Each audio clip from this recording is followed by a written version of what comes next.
Hello Whisky fans, time for another dram. December the 21st. So the last four, our last four hopes at having a new leader on the leaderboard, all in the middle of the calendar. Don't know if that was intentional. Makes it a little bit scary to try and get in there without looking what I'm doing, without ripping it all. So, 4 more drams. What are we hoping for now? I'd still like something else peated. Nice Isle of Malt. That would be good. It would be good if that would come out. Oh dear.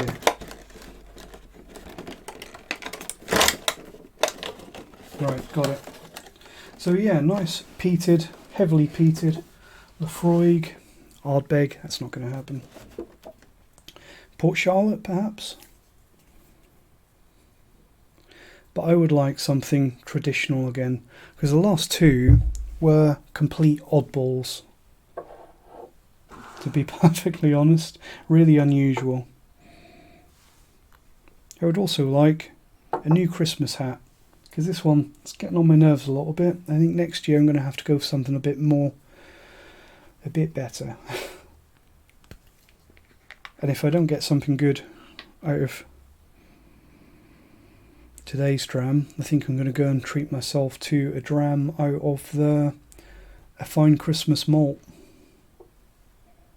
the potential Highland Park whiskey. Oh, very dark one, very dark one today.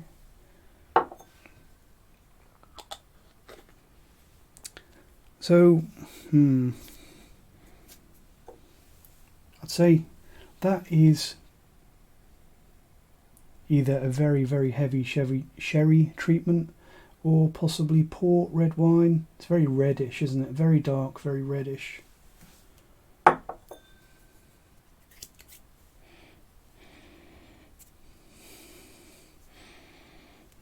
smells a bit strange, but that might just be the oils from my hands mixing with it.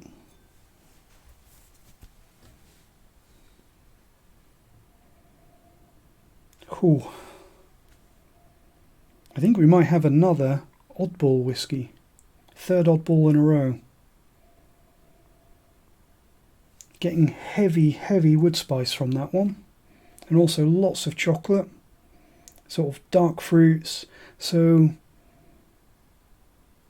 I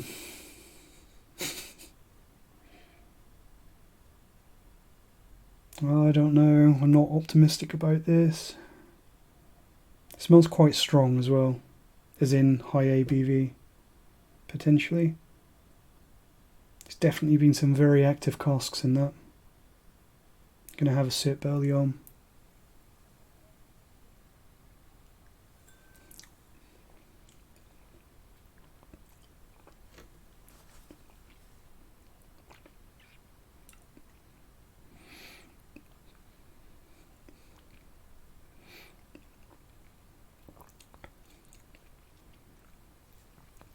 It has something about Dalmore about it.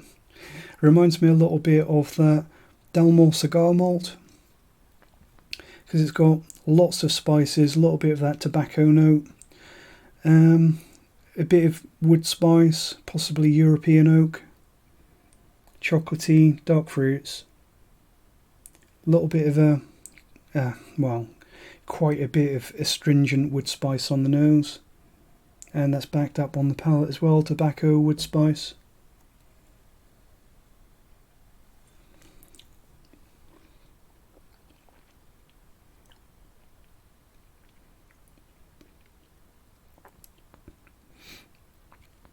I would guess probably a very heavily sherried whiskey.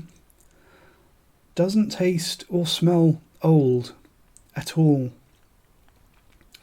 And if I'm honest, it's a little bit rough, and it's not going to be up there on the leaderboard. I'm also suspecting that there might be a port treatment gone into this. It's got a little bit of that nutty, fruity, leathery, dark fruit, chocolate sort of aroma and feel that the Glenallachie 12yo has. but it definitely smells less mature than the Kinter Reuben. And to be honest, the Kinter Reuben's not my favourite Glenmorangie. Let's have another sip.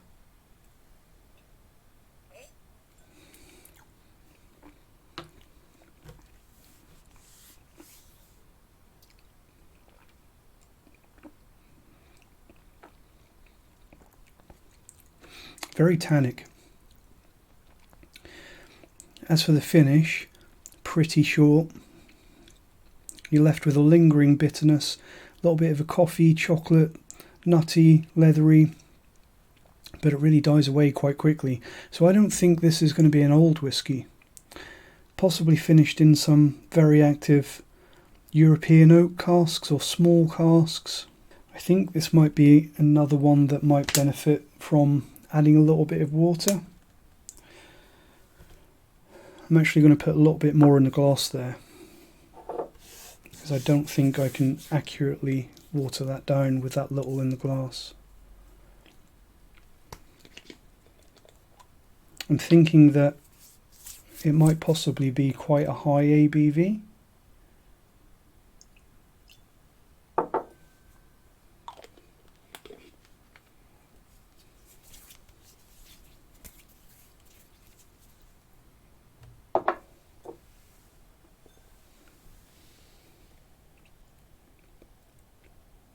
Doesn't taste old. That's the thing that's really confusing me at the moment. That it doesn't taste old, it doesn't taste premium, and like I've said with a few of these other drams in the calendar before, that makes you wonder why it's in the premium Advent whiskey calendar. Because if this is, say, a 12-year-old heavily sherried whiskey, then why is it in this Advent calendar? What makes it expensive and special?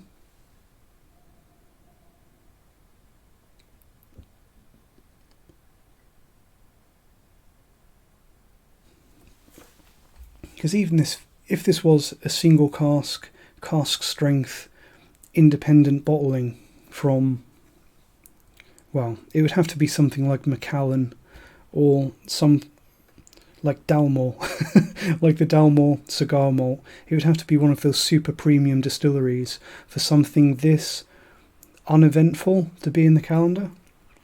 If you hadn't guessed, I'm not thrilled by this one. Not so far. Let's get a bit of water in there. I'm stalling now, wasting time. Be Christmas before you know it. So how much water am I going to put in here? 2-3 millilitres probably. That's probably a couple of millilitres. That wasn't a full cap there, and that is quite a small cap as well. So I'm being conservative. Let's give it a quick swirl. Is it going to get cloudy?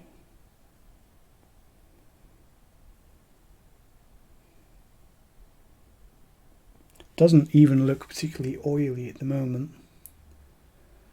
But that may be because we're still very, very far above 46%. So it's still retaining that sort of structural integrity of the proteins and the oils.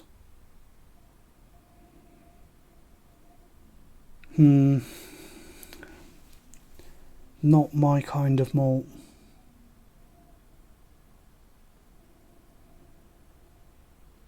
Just smells like a young Kinter Reuben on steroids. This is probably another one that I should have done completely blind in like an opaque glass. So I can't see the colour either, because when you see that sort of colour, you immediately think heavily sherried or port. Not red wine. I think it's too brown for red wine. Red wine usually gives you more of a rose tint, and that hasn't got that. So I think this is probably sherry and perhaps port. I think that the water has helped a little bit. It's opened up a little, getting some honey, caramel notes. It's dialed the wood spice and the chocolatiness back a little bit. Still getting a little bit of tobacco, still slightly astringent.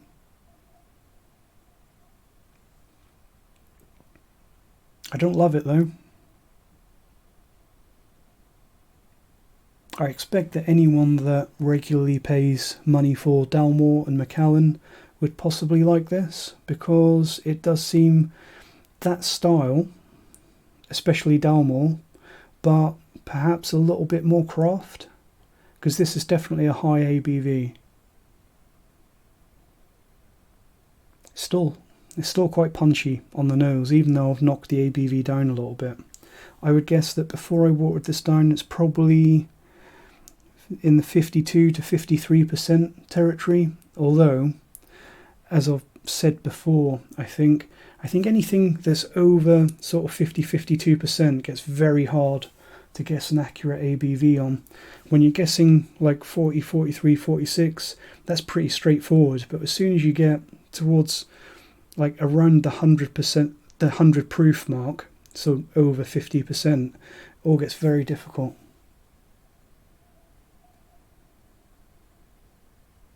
Let's have another sip, and I may add more water.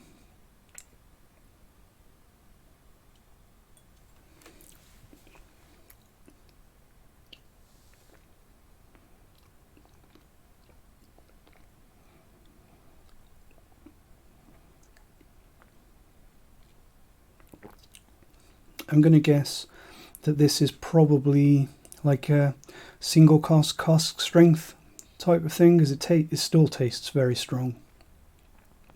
Well into the 50% territory.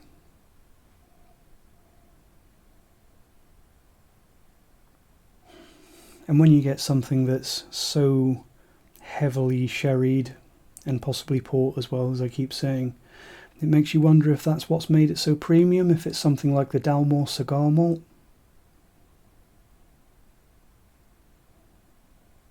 Lots of tobacco, a little bit of cocoa powder. Chocolatey, but it's not a sweet chocolatiness. So, to be honest, it's probably more challenging and more grown up than the Glenallachie 12yo. I do think that there's been at least some sherry and some port on this one. Doesn't smell or taste like a straightforward sherry maturation.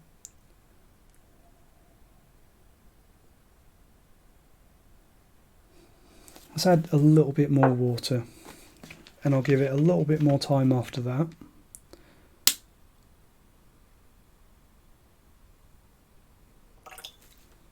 No more than that.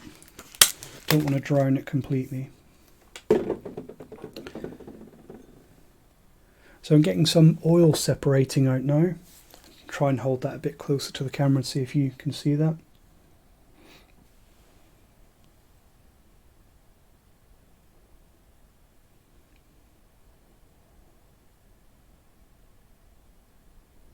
Not sure if you can see that at all because the camera's not being helpful. But you can just see oiliness, little stringy lines swirling around in the glass. And I think we are starting to get a little bit of haze now. So I think we're probably approaching 46%. And I've just realised I'm completely cheating because I shouldn't be using how the whiskey looks to try and guess ABV. But that's what I've done.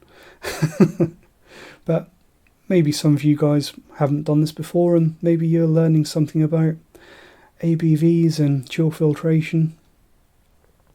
Perhaps. I think we're getting a little bit of haziness as well, so that probably means that those probably around 5 millilitres of water that I've put in there has probably knocked that down to about 45%.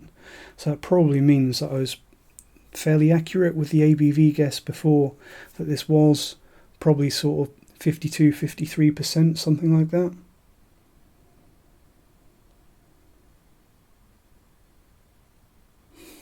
And again, it's becoming more approachable, but that's about it. I'm not seeing why this is special or premium.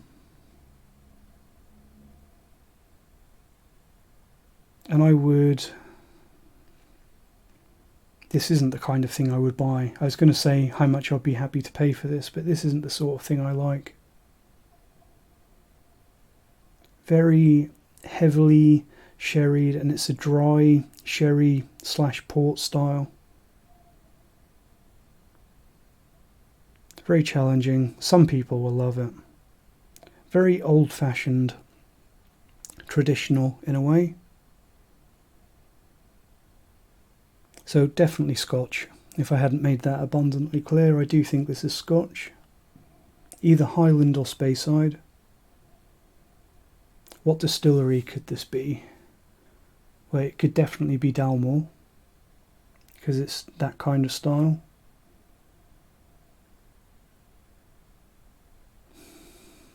Not Glendronach, because I think Glendronach is better than this. Let's have another sip and then we'll take a look what we've got.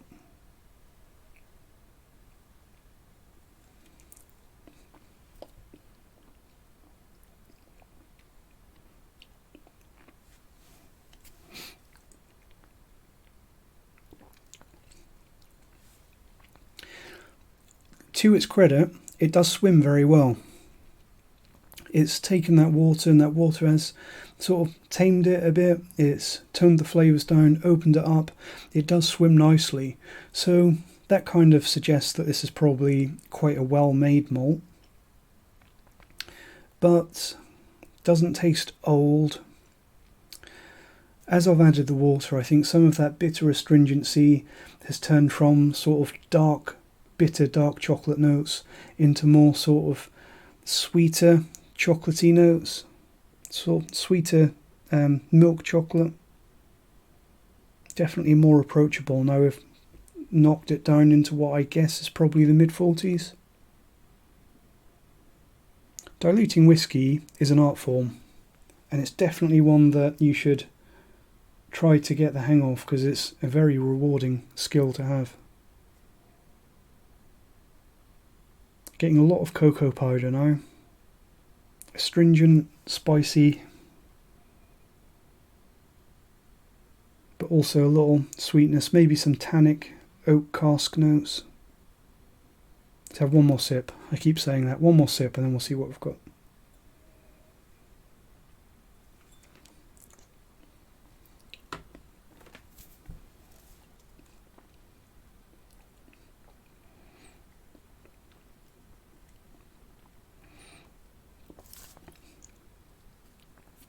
It's opening up a bit.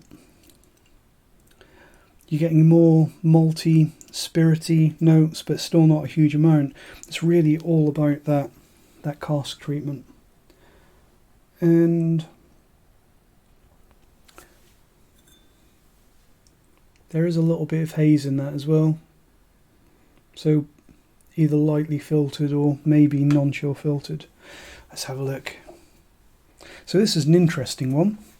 Even though I don't really love it, it's been a distinct style of whiskey, and it's not something that I buy, it's not something that I love. So it's good that I've had this experience. Speaking selfishly, this has been something unusual for me. Glenallachie, Speyside single malt. So I think I guessed Speyside or Highland, which to be fair is most whiskey, most Scotch. So this is 12-year-old, sounds about right, 2009, cask 5,551. So it is a single cask whiskey. Again, exclusively for Drinks by the Dram, single malt Scotch whiskey, 57.5%. So that's even higher than I guessed. I think a couple of days ago I did actually say that we hadn't had any astronomically strong whiskies, and I think they were possibly listening to me, because now we've had a 50% and a 57.5 back to back. But yeah, very interesting one. Obviously, Glenallachie is a distillery that a lot of people really love. It's really getting quite a rabid following these days. It's a lot of people's new favourite. And obviously, being a single cask whiskey, this is probably a quite expensive and probably out of stock whiskey, but also a very well made whiskey. So you guys can let me know what you thought of this one, and I'll see you tomorrow.